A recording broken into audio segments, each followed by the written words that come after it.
Damos sequência ao Seminário Brasil Brasis, que hoje tratará da telenovela e o imaginário brasileiro.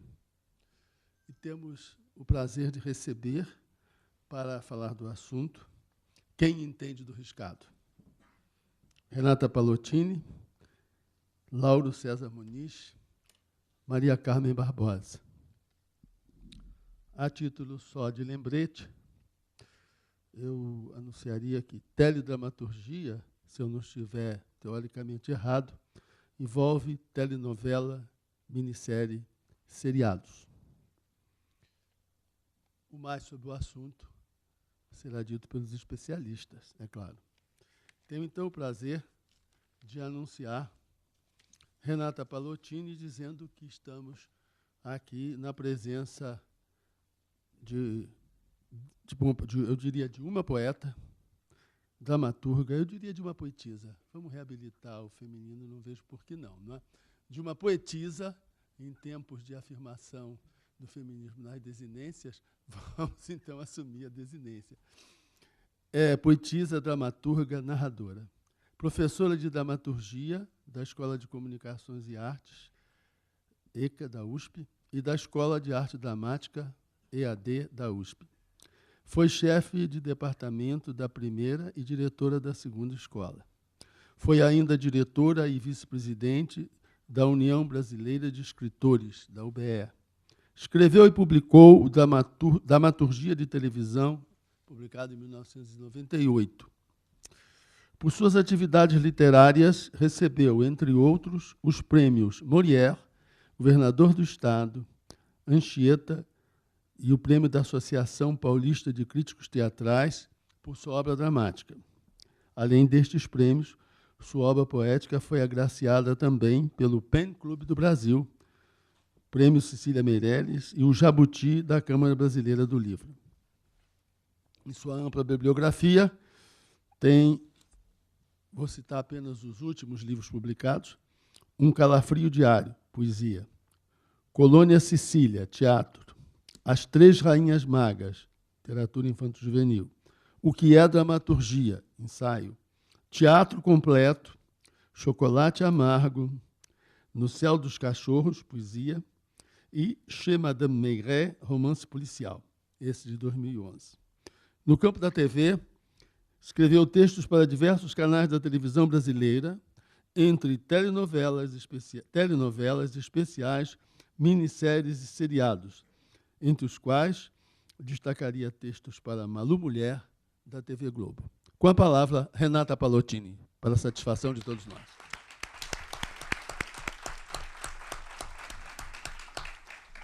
Muito agradecida pelas iniciais palavras carinhosas do Domício. Agradeço aos acadêmicos presentes, à senhora presidente da Academia Brasileira de Letras, a quem agradeço especialmente o honroso convite e me congratulo com o fato de que a Academia Brasileira de Letras hoje esteja abrindo espaço para a telenovela, que durante muitos anos, eu diria décadas, foi desapreciada pela intelectualidade brasileira. Eu tenho que lembrar, por obrigação e por prazer, que a Universidade de São Paulo, a USP, criou já há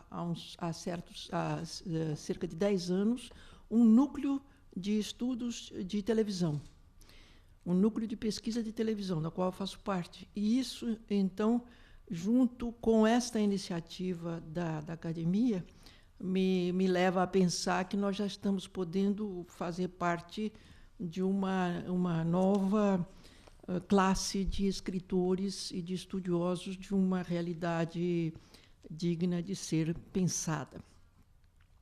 Bom, o tema que me foi sugerido seria telenovela e realidade configurada. E isso nos faz pensar imediatamente numa questão de se saber o quanto essa realidade que é retratada na telenovela e nas produções semelhantes, ou seja, nas minisséries, nos seriados, nas séries em geral, possa ser de um teor tal que venha a influenciar os costumes, os hábitos, o comportamento de uma sociedade no nosso país e no nosso momento.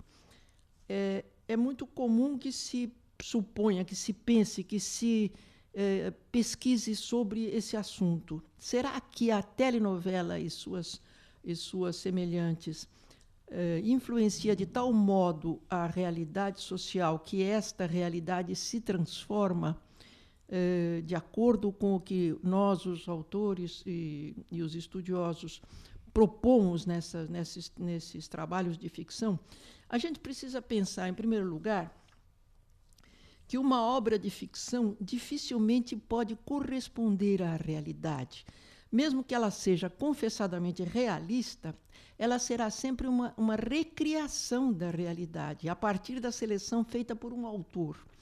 Um autor de telenovela não documenta necessariamente toda a realidade, ele não tem esse objetivo. O objetivo dele é tratar essa realidade que ele pode observar, inclusive através da observação e criação de pessoas de mentira, de pessoas que são inventadas por ele, ou seja, dos personagens.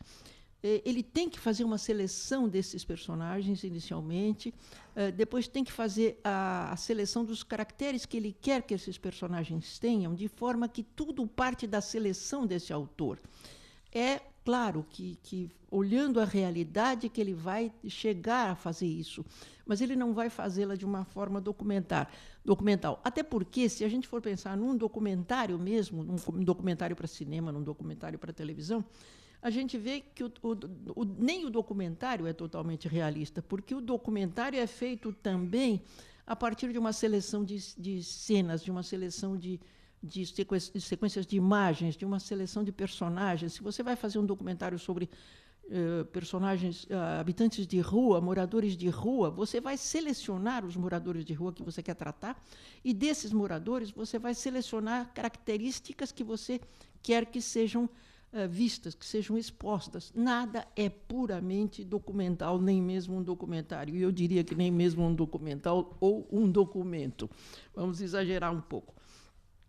E também é preciso pensar o seguinte: a realidade da telenovela começa a nos afetar, a nós, público, digamos, mais a partir dos anos 60, e não tanto antes. Por quê? Porque antes, a maior parte das nossas telenovelas, e quando eu falo telenovela, estou falando sempre das séries de um modo geral, a maior parte dessas telenovelas não era ambientada no Brasil que nós conhecemos. Ela provinha muitas vezes de ambientes exóticos, de sociedades exóticas que exatamente atraíam o público por esse exotismo. Eram coisas de Sheik de Agadir e congêneres, coisas que tratavam de ambientes e de sociedades e de realidades externas, que nos eram estranhas, de certa forma, e que nós conhecíamos por ouvir dizer. E aí, agora, então, por ver. Não é? É só a partir, no teatro, um pouco antes, quer dizer, começando a trabalhar essa nossa realidade, no teatro, de Nelson Rodrigues, dos seus consequentes acompanhantes, dos seus consequentes companheiros de trabalho, de Guarnieri, de Gianfrancesco Guarnieri, nos anos 50, em 1958, exatamente quando ele estreia Black Tie. No cinema, a partir de 69, poder-se-ia dizer, eu estou jogando umas datas apenas para dar um ponto de partida, mas Macunaíma, de Joaquim Pedro, Macunaíma de 69, já é uma realidade brasileira, a realidade criada por Mário de Andrade, e ela começa a se apresentar como o Brasil verdadeiro, o Brasil nascido de dentro de si mesmo. E na TV, a gente pode também botar uma data como simbolicamente ponto de partida, seria 68, 69, Beto Rockefeller, do Braulio Pedroso. É aí que se começa a enfrentar aquela produção que vinha de outros países, inclusive latino-americanos, porque a telenovela, tal como ela tem muito a ver com a produção latino-americana. E os cubanos dizem que nós gostamos de chorar, que o público, pelo menos eles estão falando do público cubano, mas eu poderia dizer que o público mexicano, o público colombiano, o público venezuelano e uma parte do nosso público gosta de chorar. Então, eles diziam que a gente se divertia muito chorando, né? O prazer de chorar, o prazer de sofrer. Então, nós tínhamos, até um determinado ponto dessa década de 60, uma produção, como eu digo, que se ressentia do fato de não ser nossa, de não nos dar retratos nossos. Aí começamos a ter a realidade brasileira, a realidade efetivamente nossa, aquela que nos diz respeito porque nos retrata, ou pelo menos tenta nos retratar. Agora, como é que existe uma certa acusação reiterada, como eu disse no início, volto a dizer agora, de que a telenovela, por seus, entre aspas, maus exemplos, por seus, entre aspas, exemplos transgressores de regras religiosas, de regras morais, de regras de conduta as mais tradicionais, ela pode dar maus exemplos a um determinado tipo de público. Nós somos frequentemente acusados disso. Agora, não se pode supor que a sociedade sofra esses embates no caminho da mudança, no caminho da sua modernização, assim, de chofre. Ou seja, que a sociedade, de repente, veja que há um caso de adultério e, imediatamente, ela comece a dizer que bom, a gente pode ser adúltero. Não se faz assim. As mudanças que são necessárias na sociedade não se dão assim aos saltos. Elas são muito mais uma coisa hegeliana, muito mais uma coisa dialética, uma coisa que vem um movimento de um lado, vem um outro movimento, se encontra, e daí vai sair uma terceira colocação, ou seja, um terceiro tipo de comportamento que será, sim, o resultado desse conflito, o resultado desses dois movimentos anteriores. Mas a gente tem que pensar em termos de cultura tradicional, a cultura nossa que existe, do moralismo com o qual nós fomos formados e que ele não se derruba, em certos casos, infelizmente, ele não se derruba de um momento para outro. A gente tem que pensar no grande peso da religião ou das religiões, que são extremamente fortes, extremamente ponderáveis e que norteiam, muitas vezes, uma grande parte da audiência de televisão e, portanto, da audiência da telenovela. E, é claro, a gente não pode esquecer de uma força que nós conhecemos, nós profissionais que trabalhamos com telenovela, com televisão, conhecemos, que é a força da censura. Não só da censura oficial, que todos nós sabemos que existiu, e existiu com grande energia, infeliz energia contra nós, mas toda aquela que vem de outros tipos de poderes.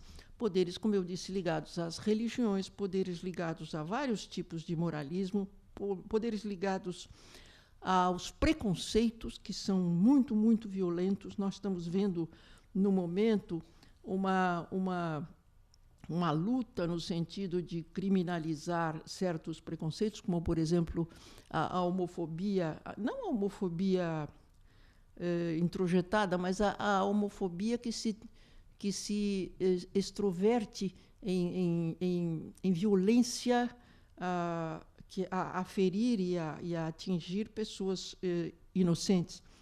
Nós sabemos que existem, neste momento, fortes poderes de censura, até mesmo os poderes da censura ligados ao comercial, ligadas ao poder do dinheiro. O dinheiro pesa muito e, em muitas ocasiões, nós somos obrigados a nos curvar a certas proibições que emanam simplesmente do comercial, emanam simplesmente do direito. Portanto, para concluir, eu diria que, embora a telenovela seja uma obra de ficção considerada, basicamente, maiormente realista, ela não é um retrato da realidade, ela é uma ficção sobre a realidade, uma realidade selecionada, uma realidade recriada pelo autor e pelos atores, e pela produção, e pelo cenário, etc., etc., etc.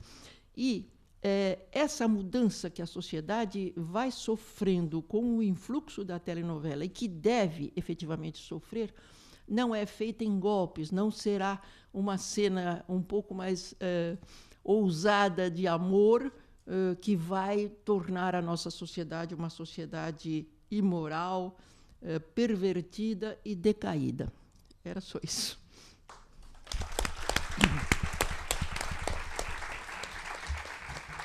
Muito obrigado, Renata. Eu, evidentemente, não vou comentar a fala dos nossos convidados, apenas chamar a atenção para 2 aspectos que foram destacados pela Renata, para um convite, como um convite à nossa reflexão, foi o que ela propôs, sobre se a telenovela influencia ou não os costumes, ou seja, se ela espelha ou se ela denuncia. É uma proposta à nossa reflexão, ela definiu a sua posição. E, segundo, ela apontou também a permanência do poder de censura, notadamente econômica.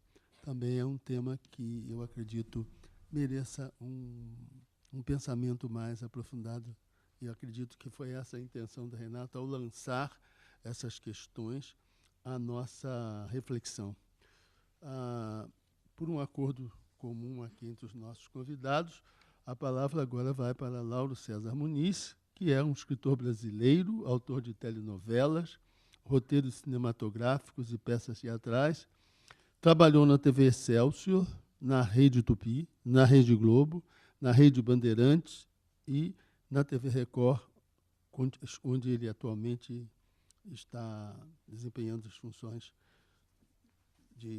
ligadas à telenovela, roteiros, etc. Em 1966, escreve sua primeira telenovela, Ninguém Crê em Mim, considerada a primeira novela de autor da teledramaturgia. Mais tarde, em O Casarão, quem não se lembra, inova na dramaturgia televisiva ao contar 3 épocas distintas ao mesmo tempo. E, em Espelho Mágico, traz os bastidores do mundo artístico, a novela dentro da novela. Acompanhei todas. Estas são reconhecidas como exemplos de caráter de inovação presente na obra de Lauro César Muniz. Entre os principais roteiros para cinema, dos quais 12 foram produzidos, recebeu o prêmio de melhor roteiro do Festival de Cinema de Brasília pelo filme O Crime do Zé Bigorna, em 1977, com direção de Anselmo Duarte. Por fim, cabe lembrar as minisséries Chiquinha Gonzaga e Aquarela do Brasil, também de sua autoria. Fala Lauro César Muniz.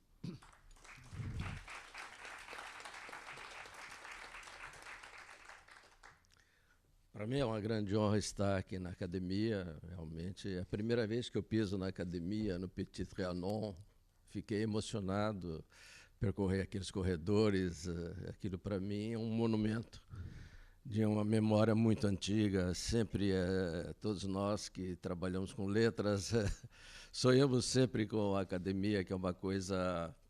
É um marco e um retrato da cultura literária brasileira, a mais eloquente, a mais significativa.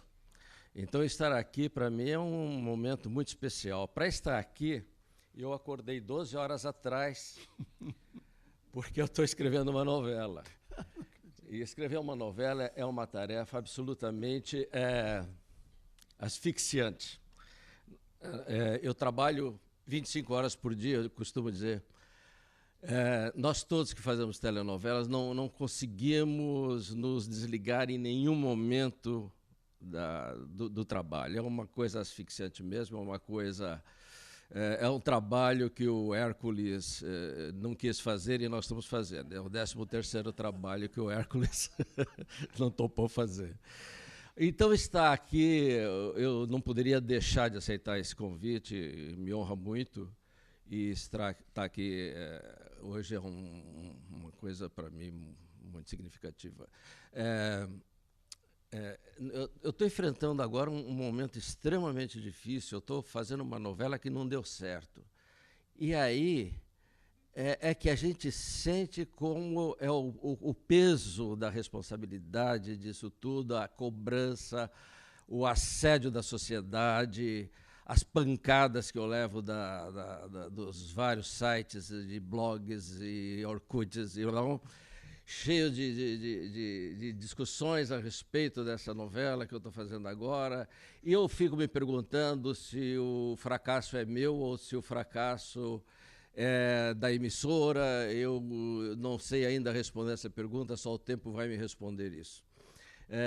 A emissora também está enfrentando, junto comigo, uma dificuldade enorme com relação à audiência. Fracasso ou sucesso se mede em telenovela pela audiência, pelo Ibope, que é uma instituição que colhe as informações tem uma amostra de telespectadores, que estabelece a minuto e diariamente como é que vão indo os nossos trabalhos. É uma coisa asfixiante, é uma coisa terrível, uma coisa que nos subjuga de uma forma estatística e muitas vezes injusta, e nos desespera. Acompanhar uma telenovela minuto a minuto e observar subidas e descidas do índice de audiência entre o intervalo comercial e a gente vê que cai, e depois do intervalo comercial o público não volta, é desesperador, porque você tem a impressão que você está fazendo, é como fazer uma peça de teatro em que o público, de repente, depois do primeiro intervalo, ela não volta para assistir a peça. É uma coisa que vai triturando a gente, vai mexendo, vai moendo, vai deixando a gente desesperado. Eu estou falando de uma desgraça para dizer que é um trabalho realmente em que a sociedade brasileira está envolvida. Ela não se satisfaz apenas em observar catarticamente aquilo que nós apresentamos como história, como personagens, como conflitos ou como, vamos dizer, discussão de um projeto social ou de uma ideia relativa àquele momento do país ou de uma região. Ela quer participar muito mais ativamente, como no futebol. Ele quer escalar o time, ele quer dar palpite para o técnico, ele sabe mais do que o técnico sobre o time que ele torce, o torcedor. E a sensação que nós, autores, temos é mais ou menos essa, ou seja, nós somos visados e analisados e discutidos o tempo integral. Existe uma coisa terrível hoje chamada Twitter, que eu não me arrisquei a pisar ainda, e que nos diz a cada momento como é que eles estão nos vendo. É impressionante acompanhar aquele quadro de Ibope e, ao mesmo tempo, paralelamente, ouvir os comentários dos telespectadores que fazem paralelamente de uma maneira genial, que eu não sei como é que eles conseguem, assistir e, ao mesmo tempo, escrever em algum lugar alguma mensagem que vai para outro rebater, e por aí vai, e cria uma onda de discussão enquanto a novela está correndo, no mesmo momento. Isso tudo faz com que a gente não possa ignorar que a telenovela é um elemento de discussão, é um púlpito, é uma forma de comunicação fundamental nesse país. Quer queira, quer não, é realidade isso, não é? Nós temos que lembrar que a telenovela não é uma invenção nossa, mas aqui no Brasil ela frutificou de uma maneira brilhante, uma coisa linda, uma coisa que na década de 70 e 80 era a melhor telenovela do mundo. Nós fazíamos os melhores trabalhos realmente. Nós exportamos nossas telenovelas para 120 países. É uma coisa espantosa isso, é uma coisa que... Eu já tive a oportunidade de assistir novelas minhas fora do Brasil, é uma emoção muito grande. Já tive a oportunidade de atender um telefonema de um amigo que estava em Atenas, dizendo para mim: eu estou vendo sua novela nesse momento com legendas em grego, em português e com legendas em grego. É uma grande emoção, é uma coisa assim que, puxa, eu estou no mundo. E nós fizemos, durante muitos e muitos anos, a melhor telenovela do Brasil. Fizemos realmente trabalhos excepcionais a partir do Beto Rockefeller, que a Renata citou como um divisor de águas. A partir daquele momento, a telenovela realmente adquiriu uma força, uma penetração na sociedade brasileira, e falando dos problemas da sociedade brasileira. Eu acho que nós contribuímos, de certa forma, para resolver, para a decisão de muitos problemas que estavam potencialmente adiados sempre. Nós vimos e tocávamos no assunto numa telenovela sobre aquele problema, e o problema era mais aberto, a sociedade discutia melhor o problema. Isso eu senti na pele na Escalada, e o Congresso não podia deixar de entender que aquele problema era de ordem nacional, e toda a sociedade já estava envolvida com o problema. Uma vez eu tive a honra de ouvir do Nelson Carneiro, vamos dizer, o homem que conseguiu retomar a ideia do divórcio no Brasil. Uma frase que me emocionou muito. Ele disse que a Escalada, minha telenovela, que tinha sido produzida 2 anos antes da lei ser aprovada no país, que havia contribuído muito para facilitado muito os caminhos dele para convencer e discutir o assunto da necessidade do divórcio no Brasil, para acabar com a hipocrisia do que era uma lei absurda, que era do desquite, que era uma discriminação, era uma lei discriminatória com relação à mulher, principalmente, não é? Então, eu discuti bastante isso numa novela, e isso me entusiasmou, o fato de poder contribuir dessa forma. Por quê? Porque nós atingimos, uma novela de sucesso hoje atinge facilmente 50 milhões, 60 milhões de telespectadores adultos. É uma quantia realmente fabulosa. Eu acho que só na China alguém assiste mais telenovela que no Brasil, porque tem muito chinês, não é? Agora, proporcionalmente, eu acho que proporcionalmente, nós vemos mais, nós discutimos mais a telenovela do que os chineses. Agora, se eles tivessem essa chance que nós temos, eles talvez fossem um país até melhor. O que acontece é que essas novas dinâmicas de comunicação através da internet propicia realmente uma ebulição de tudo aquilo que nós estamos colocando para a sociedade. Então, vale a pena, sim, pensar em termos do Brasil para fazer uma telenovela. Toda vez que eu sou convocado para fazer uma telenovela, eu procuro me plugar num problema que seja candente da sociedade brasileira, um problema que esteja sendo discutido nesse momento, um problema que vale a pena abordar. Então, me parece que nós temos essa contribuição. O país responde a tudo que nós escrevemos.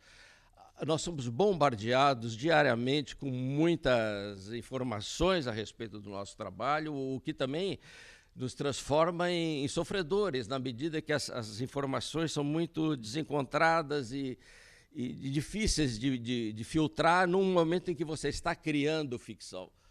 Os senhores que são os maiores ficcionistas do Brasil, aqui entre nós tem vários dos maiores ficcionistas do Brasil, que podem avaliar o que seja trabalhar sob pressão e sob o bombardeio dessas informações permanentes, sobre um trabalho que está sendo feito ainda. Porque o trabalho não é feito e depois encenado como no teatro, não é feito um roteiro como no cinema e depois exibido. Não, é um trabalho feito junto com a sociedade. A sociedade interage conosco nesse trabalho. Então, com esses elementos novos de comunicação via internet, esse bombardeio de informações, de discussões, de palpites e de xingatório até, é uma coisa que nos coloca no meio de um fogo cruzado permanente. Isso é muito desgastante, extremamente desgastante. E quando a novela não vai bem, como é o caso da minha novela atual, Aí, então, é uma inquisição. Você vira um sujeito no banco dos réus, né? Você se coloca no banco dos réus, você se coloca, acaba se colocando no foco da coisa.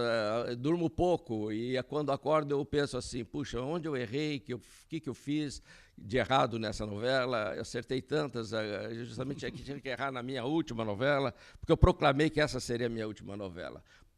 Não porque eu não gosto de fazer, não, eu gosto muito, mas é porque eu já estou ficando uma idade meio difícil de suportar esse trabalho hercúleo, né? Então, estou aqui desabafando, falando coisas, porque, infelizmente, não tive...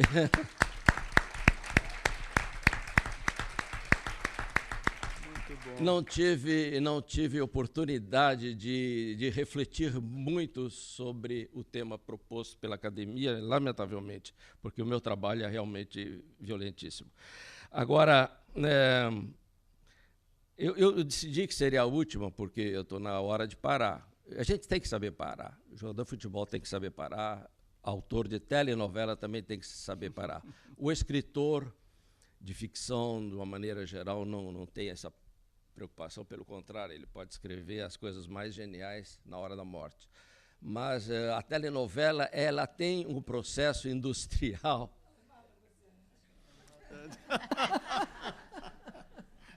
Ótimo. É terrível. Mas já foram alguns companheiros por causa disso, né? Sim, eu conheço dois amigões. Claro. Cassiano e Jorge. Não? E Jorge também. Jorge também. Jorge Andrade, sim. Ele ficou muito magoado com umas coisas que aconteceram com ele lá na TV Bandeirantes, e isso o abateu profundamente. Eu estive com o Jorge desde aquele período e eu senti isso. Ele o abateu profundamente, depois ele foi se desgastando, depois veio um problema no coração. E o Cassiano também. O Cassiano tinha feito uma novela de grande sucesso, que Sou Eu, e depois, uma novela seguinte, ele não acertou como ele queria, ele ficou muito abatido também, e morreu também em seguida. Foi uma coisa que eu não digo que ele morreu de telenovela, mas... Atestado de óbito. Mas alguns já morreram. Então, deixa eu ver se eu retomo o fio da meada. Realmente... A telenovela é um irradiador, um elemento de provocação social. Aquilo que o teatro fez na década de 60, 70, e infelizmente hoje não faz com tanto vigor, a telenovela tem feito, e fez mais também no passado do que hoje. Por alguma razão, equívocos ou erros de avaliação, as telenovelas perderam, do ponto de vista de conteúdo, perderam qualidade. Isso não podia ter acontecido. Mas nos últimos 15 anos, elas perderam bastante a qualidade. As pessoas começaram a baixar o nível, acreditando que poderiam alcançar essa nova classe C ascendente, a nova classe média ascendente, tão proclamada aí como uma evolução social do país nos últimos anos. E para atender a essa classe C ascendente, resolveram que era preciso abaixar o nível de comunicação das novelas. Isso me parece um erro e lamentável, porque nós fazíamos novelas muito boas mesmo. E nós influenciamos muito naqueles problemas candentes todos da nossa sociedade, né?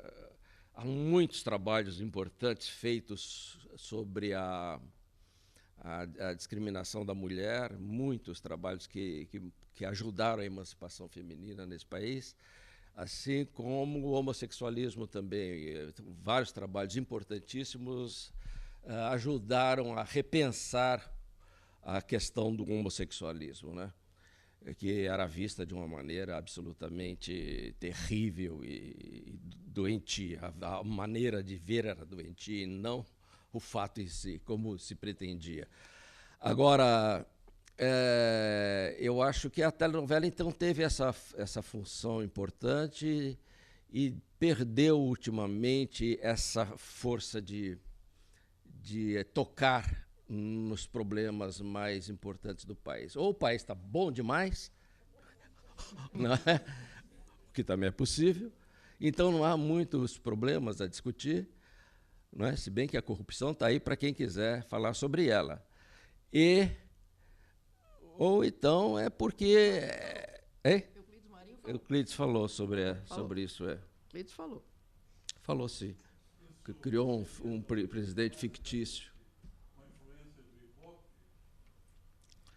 É possível. O Ibope sempre influenciou muito, né? O Ibope sempre criou, norteou muito as pessoas que determinam a emissora, que determinam os caminhos da emissora. E sempre fomos cativos do Ibope, sempre isso aí. E é lamentável que não haja um outro instituto que faça também essa aferição de audiência, porque poderia dar números bem diferentes. A gente nota coisas absurdas com relação ao Ibope. Quem trabalha diariamente com isso sente claramente que há uma certa manipulação. É uma manipulação até fácil de fazer. É possível que exista assim, uma manipulação, uma ligação entre Ibope e os poderes todos, os interesses dos grupos mais poderosos que estão no poder hoje. É possível que haja isso, sim. Não temos prova disso, mas temos apenas um instituto e ninguém quer criar outro. Toda vez que surge alguém falando em criar um novo instituto, se dá um jeito da coisa sumir, desaparecer. É possível, sim, que haja uma manipulação.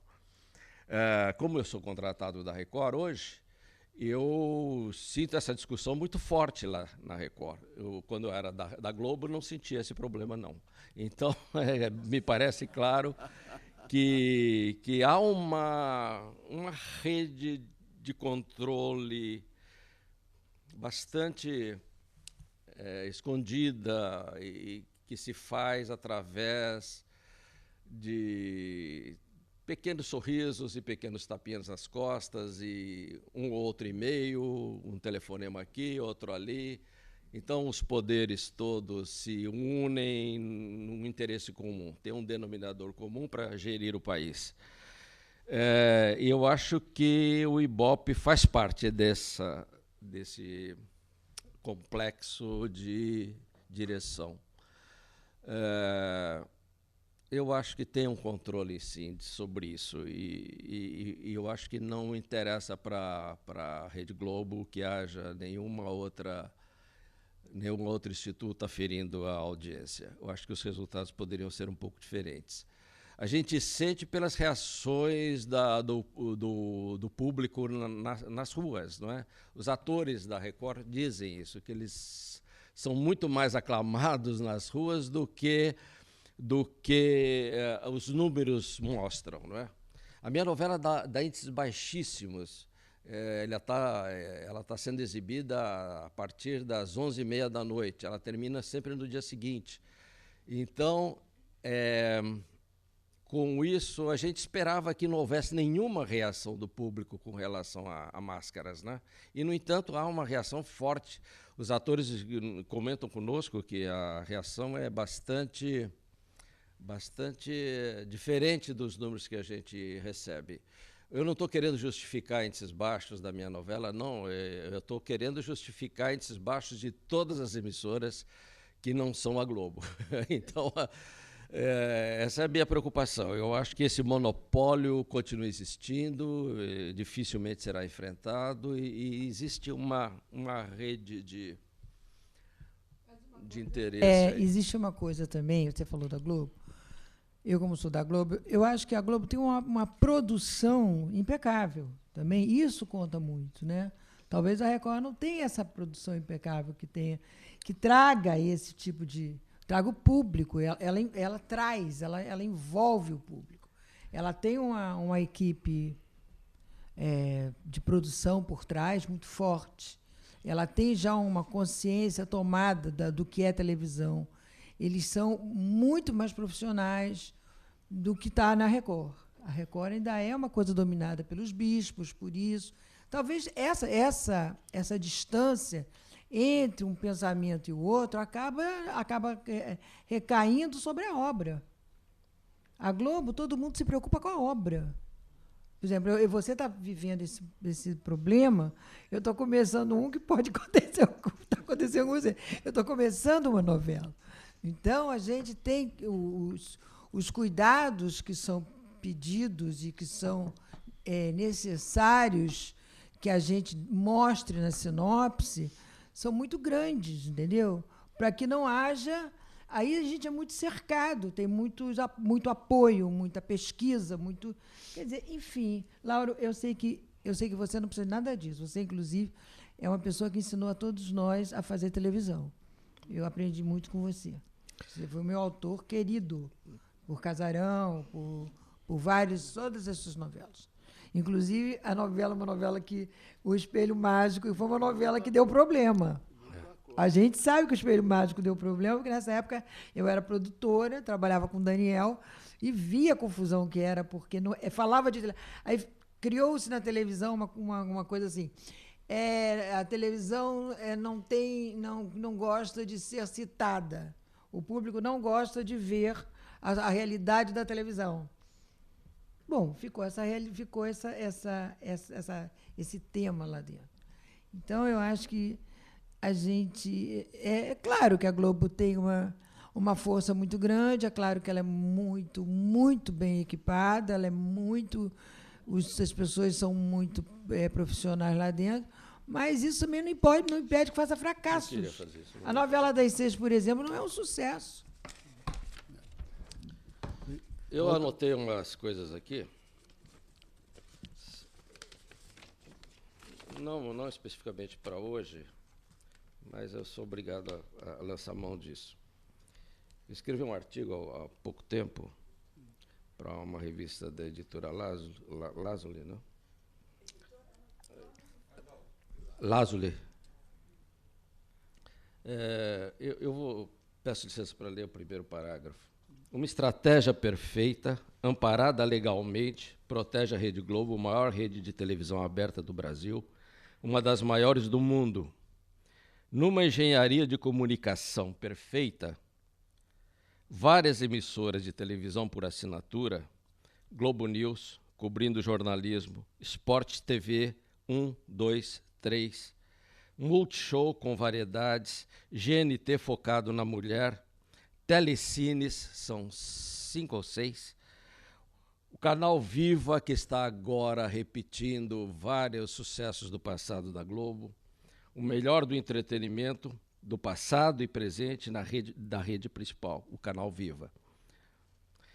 O canal Futura, voltado para programas educativos. A Globo Internacional espalhando o Brasil pelo mundo todo, o que é muito bom também. Isso eu acho excelente que aconteça isso. O Globo, o Jornal Globo e o Jornal Extra, jornais fortes na cidade do Rio de Janeiro, Diário de São Paulo, Época, uma revista semanal de amplitude nacional. Som Livre, uma gravadora que repercute o sucesso das telenovelas e shows. Portal na internet cobrindo todos os núcleos de comunicação, sites paralelos, redes sociais e uma equipe excepcional de profissionais em todas as áreas. Ligações de interesses tácitos com outros jornais, isso que me parece o mais importante. Ligações de interesses tácitos com outros jornais e revistas semanais e mensais de assuntos variados, da política às telenovelas. Pioneirismo, oportunismo histórico, mérito. Mérito, sem dúvida. Eu trabalhei lá e eu vi que é uma empresa absolutamente focada no sucesso e na produção da melhor qualidade possível. Oportunismo histórico, temos que lembrar em que época que apareceu a Rede Globo Televisão.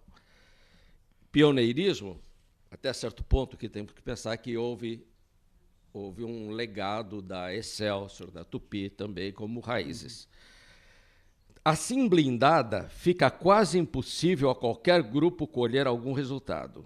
Há tentativas históricas, a maioria fracassadas, mas hoje a Rede Record crescendo lá, agora que eu defendendo a minha emissora. Agora, eu não vou ler o resto, porque eu apenas falo que a Rede Record não tem essa rede de informações blindando todas as possibilidades de alguém romper esse monopólio. Tá certo? Nem as emissoras educativas, o que é lamentável, a TV Cultura, é lamentável que a TV Cultura de São Paulo não tenha penetração nenhuma, infelizmente. A TV Brasil tem qualidades, tem alguns programas de qualidade, mas também sempre fica muito, muito, muito aquém de qualquer canal Futura que tem muito mais possibilidades, e canal Viva, que repete sucessos antigos e tudo mais. É uma blindagem de comunicação fantástica, fantástica. Faz o sucesso de quem quiser e faz o fracasso também de quem quiser. Isso é muito... É para ser refletido isso. Isso tem que ser pensado muito. É muito forte. Imagina, por exemplo, os Tívitas com a Veja, não é? É uma revista independente. É uma revista que depende ou não depende desse poderio da Rede Globo. É muito difícil que a Veja, que a organização da Abril, se coloque contra a Rede Globo. Vou dar um exemplo, assim, numa revista popular chamada Contigo, que se ocupa de celebridades, se ocupa de verdades, das realidades do dia a dia dos atores e atrizes. Esta revista vive dos nomes da Globo, ela vive das celebridades da Rede Globo, ela vive disso. Ela faz um prêmio anual de televisão que não é um prêmio de televisão, é um prêmio de televisão da Rede Globo. Nunca nenhuma emissora ganhou prêmio, a não ser a Rede Globo lá dentro desse critério de premiar da revista Contigo, que é da Abril. Então, veja, essas ligações de interesses tácitos a que eu me refiro aqui, é que eu acho, né, que são jornais, revistas semanais, tal, cria um complexo tal de comunicação que é impossível romper. É tão bem armado, tudo está tão bem blindado, a verdade sobre o país está tão bem blindada que, sabe, é uma coisa... Porque nós temos que refletir muito, muito, muito sobre isso. Eu acho que basta pensar só no futebol. Por exemplo, futebol. Como é que uma emissora ou um grupo de emissoras ligadas a esse complexo pode transmitir o jogo da seleção brasileira? Só essa emissora pode transmitir o jogo da seleção brasileira. É uma coisa impondo o seu ponto de vista, fazendo com que tudo flua, que tudo se concentre, né, no sentido de agradar vamos dizer, impondo horários, comprando horários, transmitiu o jogo ontem de Buenos Aires no horário que quis. À vontade, porque esse não é horário nem o dia de exibição. Nunca foi. Nunca foi. Na Argentina, em Buenos Aires, os jogos são transmitidos no meio da semana, nas quintas-feiras, e num outro horário. E, no entanto, foi transmitido, nós temos o mesmo fuso horário da Argentina, foi transmitido no nosso horário. É muito, muito poder. Eu acho que esse poder é preciso ser analisado. Porque... Mas por quem? Não é? Pelo povo. O povo... Mas Big Brother também teve... Na Record também teve um Big Brother. Qualquer país capitalista organizado... Do mundo inteiro teve Big Brother. Esse poder de um grupo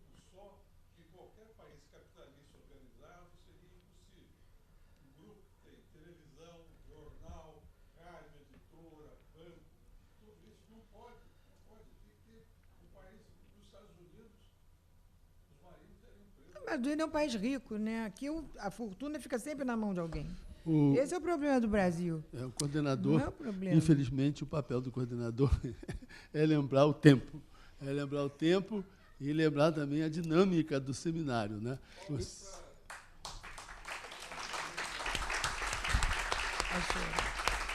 Lauro, você tem 5 minutos. Ele me deu 5 minutos, eu vou tentar terminar em 4. Não, é o seguinte, primeiro eu peço desculpas pela minha veemência, que é de um cara que acordou às 5 horas para poder estar aqui às 5 horas da tarde, às 5 horas da manhã para estar aqui às 5 horas da tarde. Eu estou muito cansado, Fazer uma novela é extremamente difícil. Fazer uma novela que não dá certo é um calvário. É um calvário. Alguns amigos estão me socorrendo no momento, me mandando mensagens de... Parece um velório. É uma coisa... Então,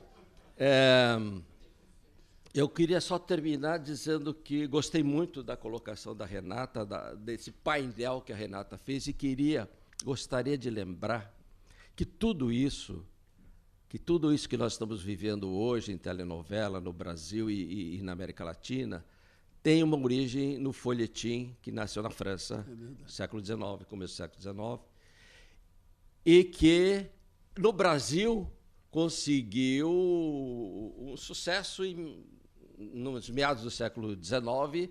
Os brasileiros também estavam comprando jornais para avidamente acompanhar o que ia acontecer com as heroínas e os heróis daquelas histórias seriadas, não é? Esse folhetim, essa maneira de fazer, foi produzido no Brasil pelos maiores nomes da cultura nacional do século XIX. Machado de Assis escreveu o folhetim. Machado de Assis fez vários folhetins, inclusive, se não me engano, Yaya Garcia e A Mão e a Luva foram folhetins, que depois, para editar como uma obra completa, uma obra, vamos dizer, como um romance, ele talvez tenha retrabalhado algumas coisas, o que é muito natural, porque esse processo nosso é sempre um rascunhão. E eu acredito que para ele também, naquele momento, seria um rascunhão fazer os folhetins. Joaquim Manuel de Macedo, José de Alencar, Manuel Antônio de Almeida, que com a Moreninha fez um enorme sucesso, era o folhetim A Moreninha. Era um folhetim. Põe aí. José do Patrocínio fez folhetins também. Eu fiquei surpreso quando eu fui fazer Chiquinho, fiz uma pesquisa bastante boa sobre o José do Patrocínio, que era amigo da Chiquinha Gonzaga, e me surpreendi de saber que ele escrevia folhetins. E ele chegou uma vez, até metade de um folhetim, não aguentou, passou para um colega. Então, essa nossa atividade, que passou depois pelo rádio, na década de 40 do século XX, passou pelo rádio, e depois as primeiras telenovelas saíram muito das mexicanas, cubanas e argentinas, para se transformar num enorme sucesso no Brasil. Isso tudo tem uma raiz linda, que são esses grandes nomes que eu citei, principalmente Machado de Assis. Tá lá.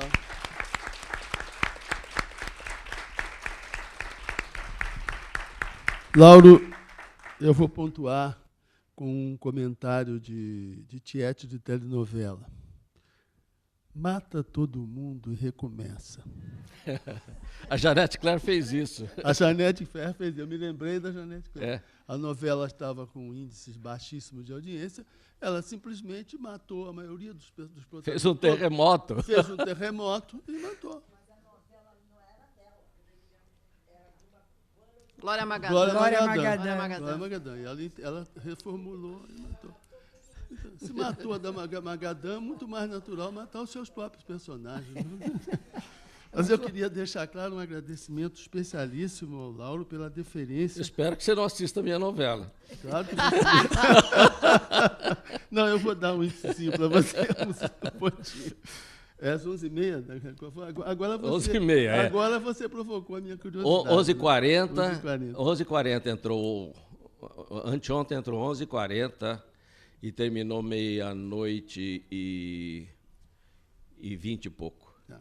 Mas eu queria agradecer realmente pela sua deferência de atender ao convite da casa, sobretudo no momento em que você está escrevendo uma telenovela. Se nós já não soubéssemos o que isso significa, você deixou aqui com um depoimento sinceríssimo, um depoimento de autor, né, o seu trabalho, suas sofrências, a tortura dos índices do Ibope e tudo mais que você acrescentou, de tal forma que qualquer vestígio de inveja que nós, escritores, tivéssemos pelos autores de telenovelas, ele acaba de desaparecer nesse momento, deixa de ter qualquer sentido, né? Porque não é fácil. Eu prefiro escrever contos e romances, não é, Nélida Pinhon? Né? E eu achei também interessante, só pontuar isso, que o Lauro caracterizou a natureza especificamente brasileira do folhetim eletrônico que tanto nos mobiliza. E as vicissitudes do trabalho, todos nós ouvimos aqui e todos nós incorporamos, e cada um terá, naturalmente, mais uma vez, um objeto de funda reflexão sobre os caminhos e descaminhos da teledramaturgia brasileira dentro dessa realidade, que é a proposta desse seminário Brasil-Brasil, né? Discutir a influência da telenovela no imaginário brasileiro, e acredito que estamos caminhando nessa direção.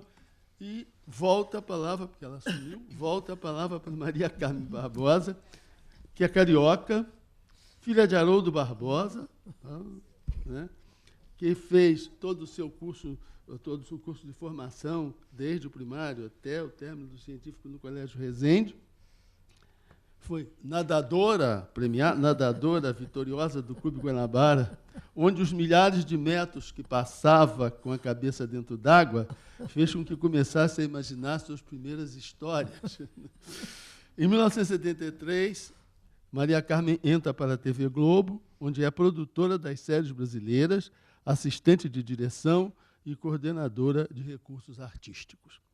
Destacam-se as séries Armação Ilimitada, de Antônio Calmon, Grandes Nomes, de Roberto Talma, Chico e Caetano, com Daniel Filho e Roberto Talma, e a série Delegacia de Mulheres. Com Miguel Falabella, com muito orgulho, meu ex-aluno, tem feito várias parcerias no teatro, entre elas as peças Querido Mundo, Louro Alto Solteiro Procura, Capitanias Hereditárias e, pelo amor de Deus, não fala assim comigo, com o musical South American Way, sobre a vida de Carmen Miranda, pelo qual ganharam o Prêmio Shell. Em parceria, traz frutos na televisão. Salsa e Merengue, Lua Cheia de Amor, ambas no horário das 7 horas, e Toma Lá da Cá. Publica A Louca de Louça, crônicas que saíram no jornal O Globo, de 89 a 91, e poesias. Atualmente, Maria Carmen está envolvida com a sinopse de nova novela para o horário das 18 horas, em parceria com Mário Teixeira. Tem a palavra Maria Carmen Barbosa.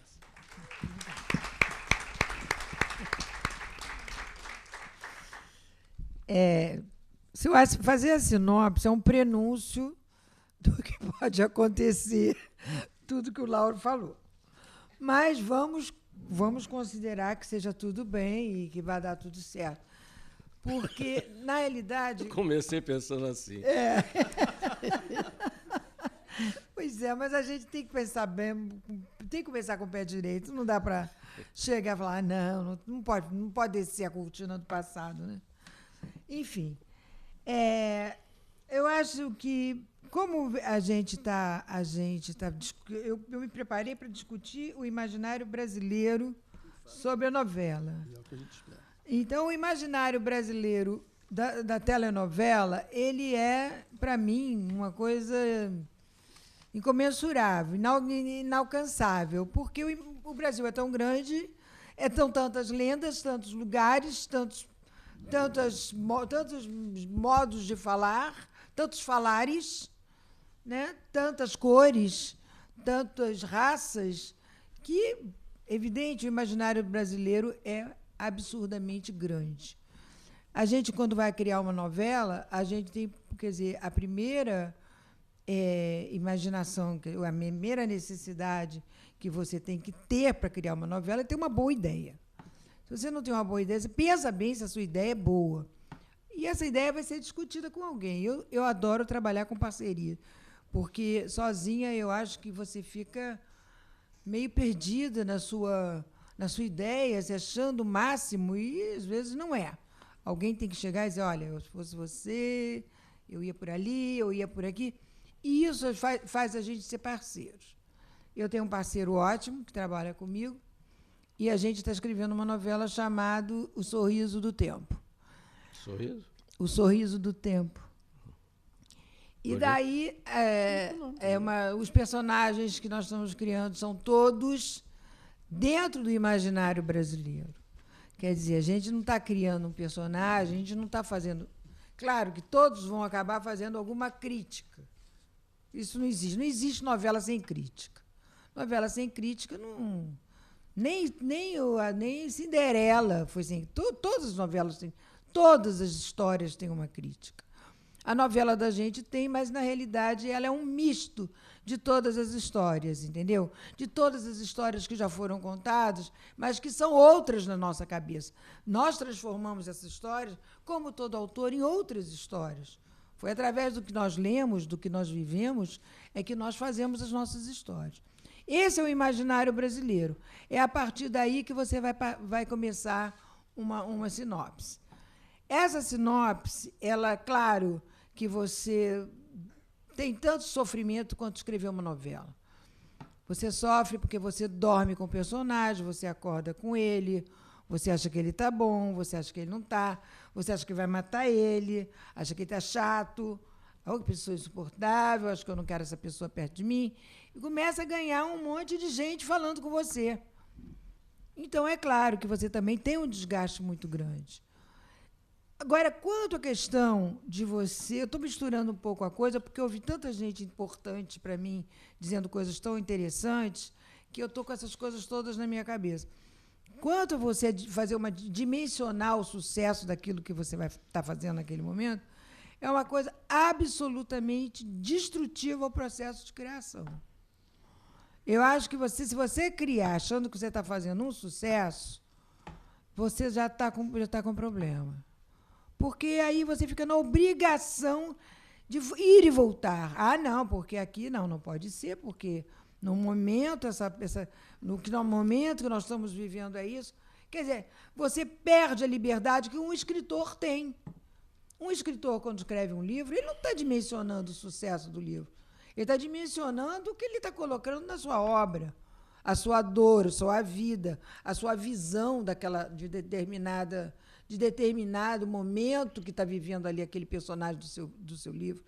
Eu acho que a gente, quando escreve uma novela, eu acho que isso que o Lauro fez, por exemplo, eu não acredito que o texto dele tenha defeitos, não acredito. Eu acho que teve uma produção errada. Eu acho isso. Eu acho que chega uma hora e que as coisas o cenário não ficou legal, o elenco não estava bem. Eu acho que tem uma conjuminância de erros, às vezes, que leva uma obra a ficar aguada.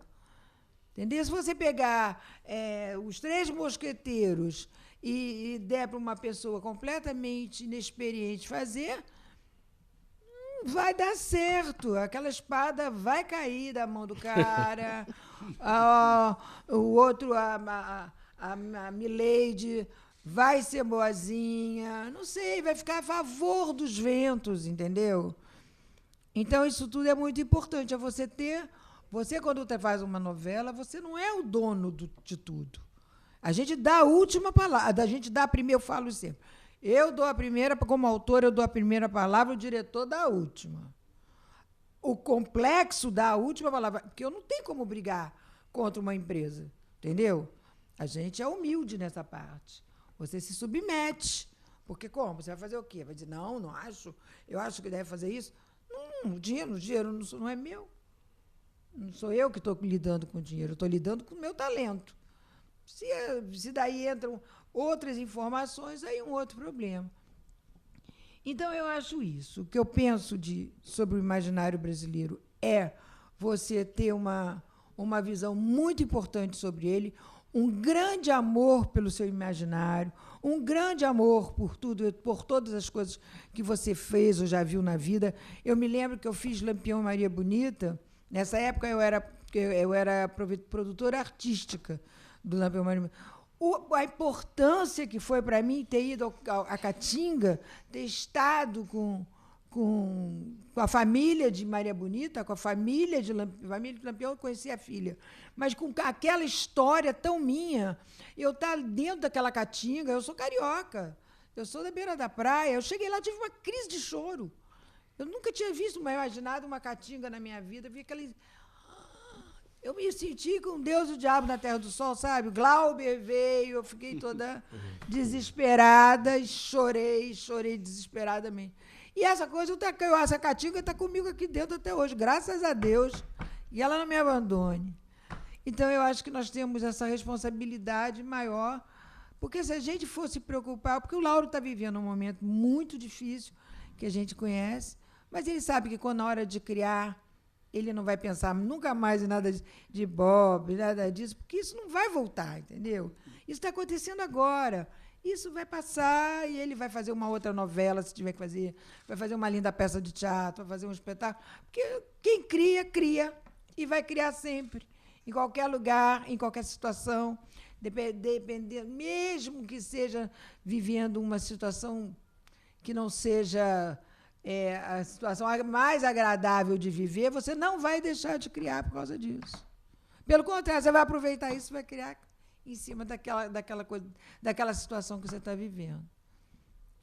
Eu não tenho muita coisa para dizer, porque as pessoas são muito importantes aqui. Você disse bem. E eu só quero defender um pouco a questão da TV Globo, que eu acho que, claro, importante, ela é importante, ela tem vários domínios, mas tudo com muita consciência. Eles fazem muito trabalho social, eles têm uma consciência do que eles estão fazendo, por que estão fazendo e até onde você pode ir.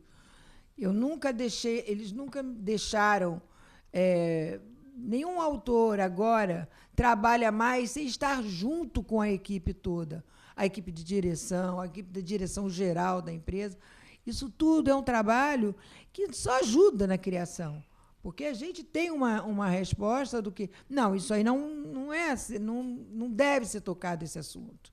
Esse assunto, se você tocar agora, não é oportuno, entendeu? Aí a gente vê uma outra forma de pensar nesse assunto. Quer dizer, então, a gente tem uma coisa mais acompanhada, a gente não é tão sozinho. Porque os grandes autores, eles sempre criaram o que foi da cabeça deles, porque eles fizeram a televisão. Na realidade, tudo que nós estamos vivendo, ninguém ali teve faculdade de televisão, não existia. A gente entrou para fazer uma coisa que a gente não conhecia. É bonito, é bom, fazer televisão é bom, vamos fazer televisão. Ninguém cursou. Agora, de um tempo para cá, surgiram as faculdades, surgiram os mestrados, surgiram... enfim, todo mundo virou professor de televisão, o que é ótimo, mas essa geração, a minha geração, não sabia nada. Nós entramos com a cara e com a coragem e fizemos departamentos, fizemos produções, criamos programas. Quando eu fiz Delegacia de Mulheres, que foi um programa que criou várias polêmicas com a polícia, com as mulheres, e, ao mesmo tempo, tinha uma torcida pelo programa, porque ainda não existia a Lei Maria da Penha, ainda nem existia a Delegacia de Mulheres definitivamente implantada. Eu já falava disso, da violência contra a mulher. Claro que houve milhões de interferências para fazer a Delegacia de Mulheres, mas ela foi feita, ela foi cumprida. Enfim, isso eu acho também que é uma coisa que teve uma importância, entendeu?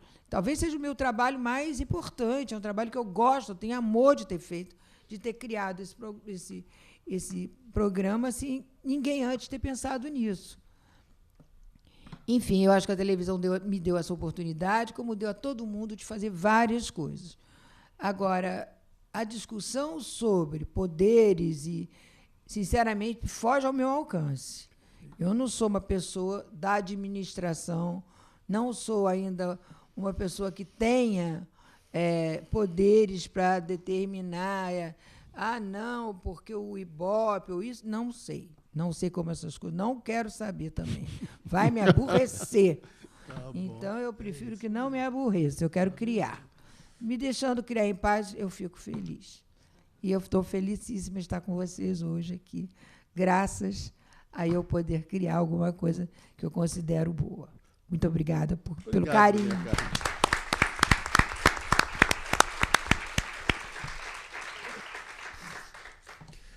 Maria Carmen pontuou algumas coisas, eu destaquei aqui duas. Primeiro, não existe novela sem crítica.